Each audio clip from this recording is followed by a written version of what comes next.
What's up, guys? Welcome to your 23rd Android tutorial for the new Boston. What we're going to do in this tutorial is some more XML, show you guys some more customized features that you can use and methods, and also some other widgets that we can throw in there. So what we're going to do first is basically go into your graphical layout and use a toggle button. I'm going to show you guys how to use this. We're going to throw this in between our text view and our button, so right there. And then what we want to do is have this toggle button on the same line this button is. So now we're going to define it in the Android XML here. So I realized the last tutorial I was saying Control Shift Format, and it's actually Control Shift F. So that's what you guys want to do, or Command Shift F if you guys are on a Mac. So then just format it, and then what we want to do, like I said, is get that toggle button on the same line as our regular button. So what we can do is set up a new linear layout. I'm just going to kind of separate those two so we have some working room, and we're going to set up a new linear layout that's going to be horizontal, so those buttons are next to each other. So what we're going to do is a greater than sign linear layout, which you guys should be pretty much familiar with. And then we're going to use our closing statement, cut it and paste it below our button and our toggle button. So there we go. Now what we need to do is set up kind of the linear layout, what we want it to be, what we want it to cover. So we're going to say Android layout width, and we're going to set that equal to fill parent, and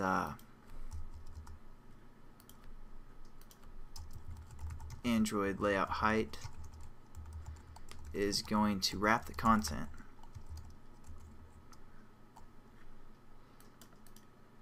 The only other thing we really need to define right now is the Android orientation. We're going to set that equal to, again, horizontal. There you go, and now let's check it out. It looks pretty good, but what's happening is, again, it's pushing that toggle button off the screen because our button is filling the parent. Now I'm going to introduce you guys to something called WeightSum and weight. So what we need to do first is make sure, since this is a horizontal view, and that's what we're going to work with, is basically the width of both objects. So the first thing we want to do is set both the widths to fill parent. I know it sounds kind of strange because it's not really going to change anything, but we're going to say fill parent,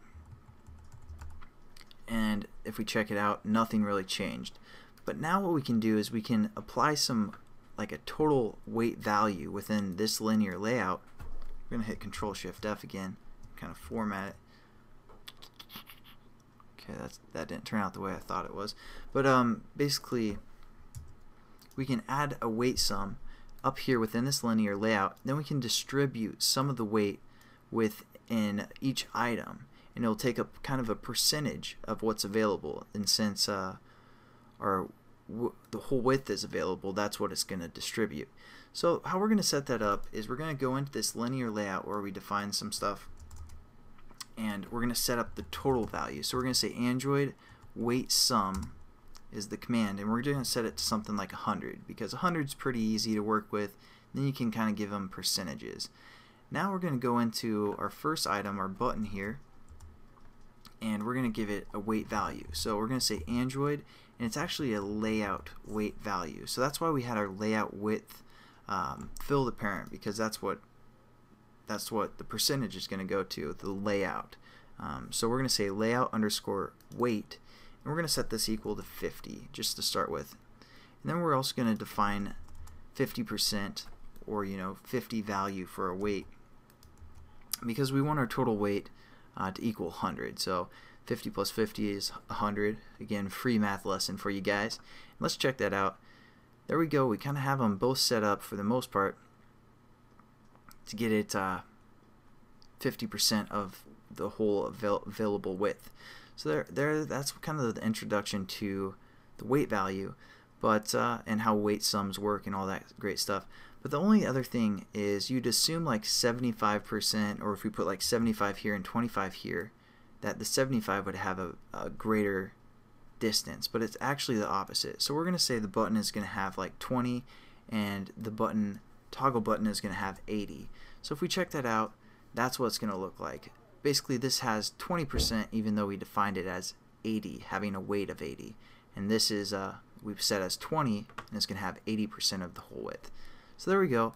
One last thing well, I might as well do that in the next tutorial. I think I'm running out of time here, but I'll catch you guys then, and we're going to work with some XML real quickly in the next tutorial. Have a good one, guys.